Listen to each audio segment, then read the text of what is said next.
প্রমা, কখন নাগাদ এই বৈঠকটি শুরু হবে? দুই দেশের পররাষ্ট্র সচিব ছাড়াও কারা এই বৈঠকে অংশগ্রহণ করছেন? বৈঠকের মূল এজেন্ডাগুলো কি কি?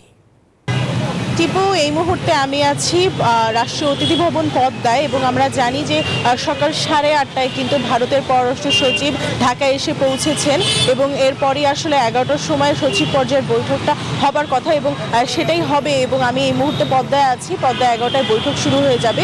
সচিব পর্যায়ের বৈঠকের জন্য পররাষ্ট্র সচিব কিন্তু এখানে এসে পৌঁছেছেন এবং ভারতীয় সচিবের গাড়ির জন্য আমরা অপেক্ষা করছি সাংবাদিকরা সকালে। এবং আমি যদি একটু জানিয়ে রাখি যে পররাষ্ট্র মন্ত্রণালয় থেকে কিন্তু আসলে আগেই জানানো হয়েছিল এই বৈঠকের কথা এবং তারা বলেছিল যে এই বৈঠকে আসলে ভারত বাংলাদেশ যে সীমান্ত হত্যা এবং সীমান্তের হত্যার ব্যাপারগুলো নিয়ে কথা হবে, সাথে পানি বন্টন এবং বিভিন্ন যেই চুক্তিগুলো বাংলাদেশের সাথে ভারতের আছে সেই চুক্তিগুলো নিয়েও কথা হবে এবং চলমান পরিস্থিতিতে আসলে এখন ভারত বাংলাদেশের যে সম্পর্ক সেগুলো নিয়ে এখানে আলোচনা করা হবে। বাংলাদেশ ভারত সম্পর্কে টানাপোড়েনের মধ্যে ঢাকায় কিন্তু পররাষ্ট্র সচিব পৌঁছেছেন এবং এরপরই কিন্তু 11টায় বৈঠক শুরু এবং তারপরেই পররাষ্ট্র মন্ত্রণালয় একটি বৈঠক হবার কথা আছে।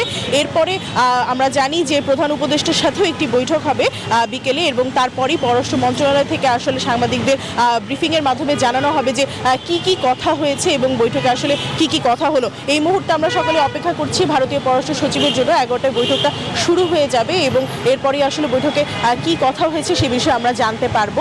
এই ছিল আমার হাতে পাওয়া রাষ্ট্রীয় অতিথি ভবন পদ্মা থেকে সর্বশেষ খবরাখবর। টিপু। প্রমা, আপনাকে ধন্যবাদ। স্বাস্থ্যকর অল টাইম হানিকম, সব সময় অল টাইম হেলদি লাইফ।